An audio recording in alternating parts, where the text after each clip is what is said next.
have both my PEDS and OB exam 2 coming up.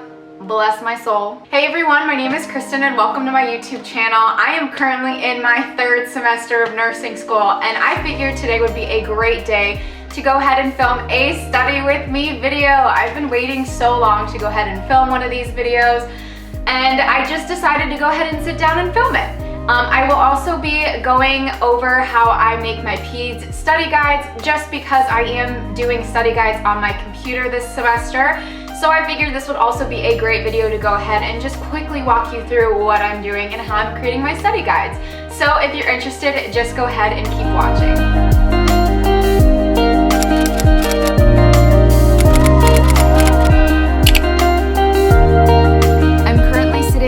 Laptop in front of me. I still have one more lecture I have to re-listen to for PEDS. Now, I also do have to input all this information in my exam 2 study guide. I do like to make sure I go ahead and rewatch the lecture just to make sure I get all the information that I need to from my professor. So once I'm done with that, I will go ahead and show you exactly how I put together my online study guides. Just because I am doing them on Microsoft Word this time around, I'm not handwriting them this semester. There is just way too much information for OB and PEDS combined, so I have been typing everything out. So I'm gonna go ahead and get started with this and then check back up with you in a little bit. Before I get started, I do just wanna add in that I do have my ATI book pulled up to the cardiovascular disorders section in my PEDS book.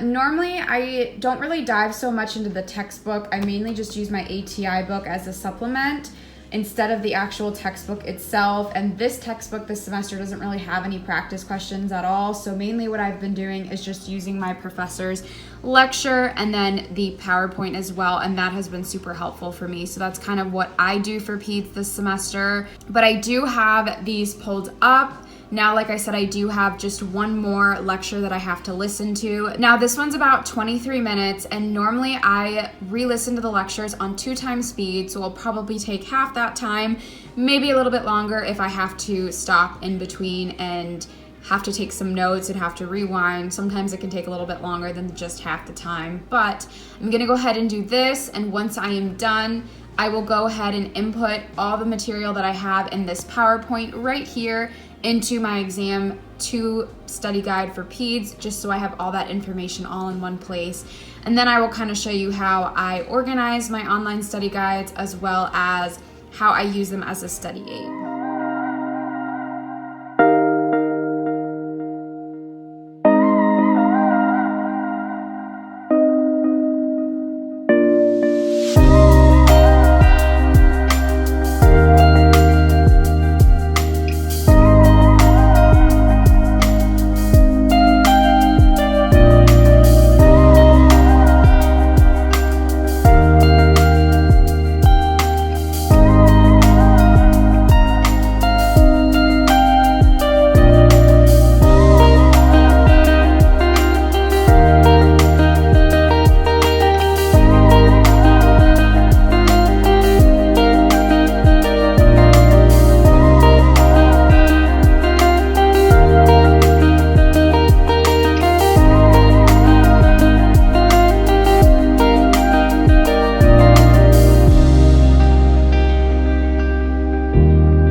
To go ahead and move on to working on my online study guide, so I will go ahead and walk you through how I do that as well. So this is currently what my screen looks like. I have my PowerPoint pulled up on one side and my PEDS exam 2 study guide on the other.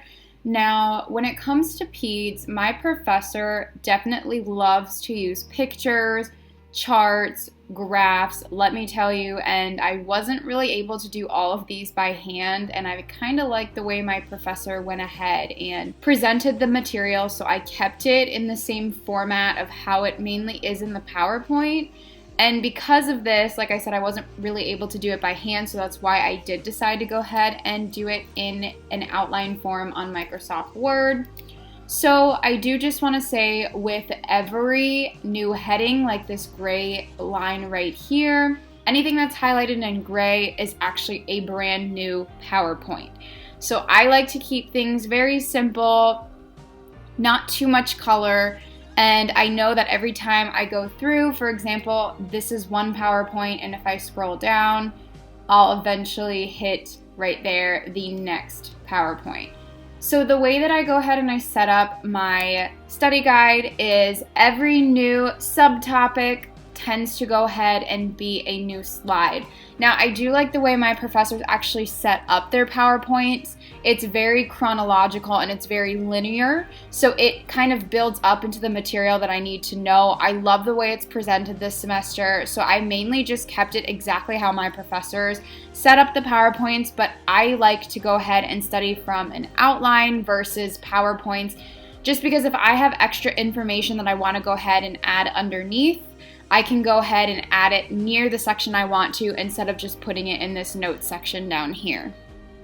So what I'm going to do, I'm going to go ahead and scroll down, and I'm just going to do a little bit of my study guide with you guys so you can kind of see how I go ahead and get all of this set up. Now, as you can see, there's lots of pictures, lots of things going on here. So like I said, I do go ahead and make sure that I put all the pictures and the charts and the graphs in there because my professors actually do pull questions from that material. So in this case, this is the title of the new PowerPoint. So I'm just going to go ahead, add it in there. And this is the one that will go ahead and get bolded and then have that gray highlight around it so I know that it's actually a new PowerPoint. Okay, so now I have a new disease state. I'm going to go ahead and make this a main topic, and now I'm going to add these subtopics underneath. So I literally just copy and paste, and that is just because mostly everything that's on the PowerPoint, I automatically need to know. Now what I do like to do is I do like to go ahead and put in everything first from the actual PowerPoint, so I know 100% what is included, so I don't have to waste time putting in my own information when that information was already in that PowerPoint. Okay, I'm going to go ahead and stop there and just focus on this disease state. Now, what I like to do, I like to go ahead and pull up my ATI book, and I do have this exact health condition pulled up right next to me. So I will go ahead and read through, and if I find anything that I think is important, I would just go ahead and add a new bullet point. For example, let's just say I wanted to go ahead and put something under acute findings. I would go ahead and add everything that I found in my ATI book right in this one section. So as you can see, I try to stay very organized with it. And most of this honestly follows my already filmed video, how I take my notes. That is just a handwritten version, but most of it is pretty much still the same. I do like to add in my own information. I do like to add in all the pictures this time around. Now, when it comes to actually studying this material 1 week before the exam, some of these PowerPoints can be a little bit hefty, so I do like to go ahead and break it down chunk by chunk just to make sure that I really digest and process all the information. Now, obviously, I'm not going to memorize every single word in this study guide, so mainly what I do is I use this as a great guide to just remind me of the most important things that I need to know. Now, most of the times my professors during exam reviews always kind of point us in the right direction of where we need to spend our time studying. And I know a lot of the times my professors love bolded words, they love highlighted word, underlined words, so I need to know that this is a leading cause of acquired heart disease in children.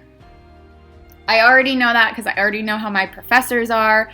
So normally what I do when I see bolded words is I actually highlight these in yellow because I need to make sure that this stands out whenever I'm going through my PowerPoint. Now, most of the time my professors don't really test us on, for example, the case count around the world or anything like that, but I do like to keep it in there just so I have an idea of how common or maybe how rare this disease is. It just gives me a better understanding from my own personal preference, but obviously include the information that you would like to include in your own study guide because I know some individuals may think that there's too much information, which is why normally before the exam, I actually kind of just skim through my study guides and I kind of just go over the information very quickly that I know I'm not really going to get tested on. But if I ever needed to go back to that specific section in my study guide, I have that information available to me right then and there, so then I can just make sure that I'm either prepared for like clinical, or if I have a question on it later on, I can go back to my own notes. So yeah, I'm going to go ahead and continue on creating my study guide and do this for the remainder of my day.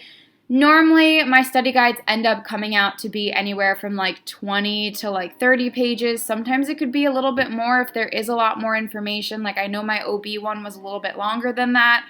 But I also do like to put in charts, like I said, so those charts take up a lot of space as well.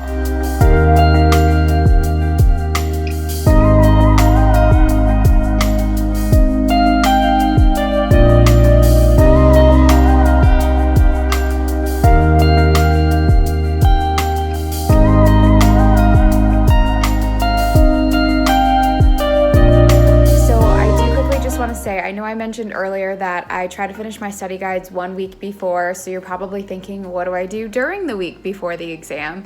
Most of the time I am just going to be reviewing my study guide that I made, as well as doing practice questions. Normally that's the only thing that I focus on 1 week before the exam, and I do like to go ahead and make sure that I put a schedule together, just a rough draft of what my week might look like, just so I can make sure I put some time away each day to go ahead and study for the exam. So I'll probably take anywhere between like 2 to 4 hours each day just to go ahead and dedicate time specifically looking at my study guide and trying to regurgitate that information just to make sure that I've memorized it and can go ahead and remember it for the exam. Now, I also do just want to say for this specific exam, we do have to know a lot of the developmental theories on what goes on in each age group. And so I think I actually am going to go back and study some of my exam 1 study guide just so I can make sure I keep those topics fresh.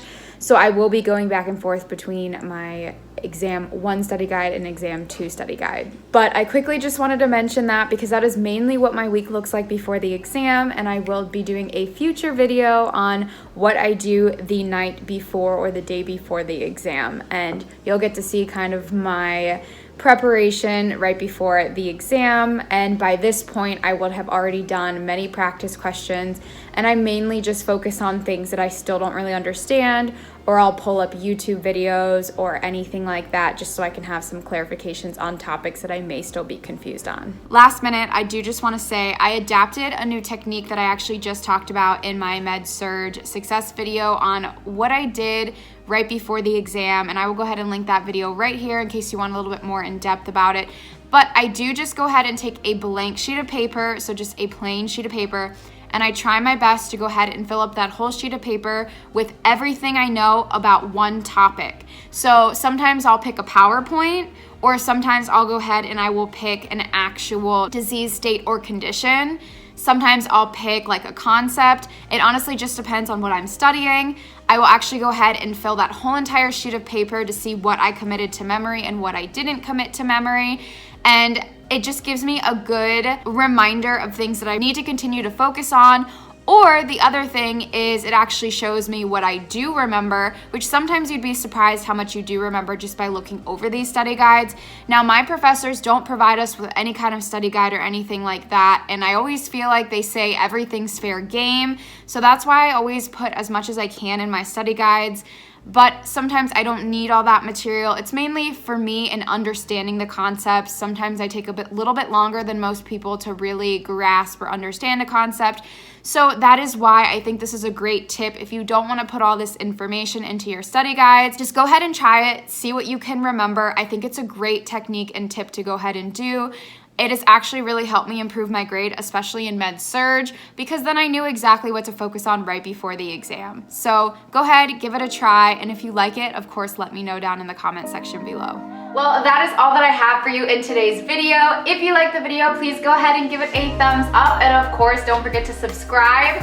I always want to make sure that I get your recommendations as well, so please don't forget to leave any suggestions, comments, questions down below in the comment section. And of course, good luck to you on your nursing school journey.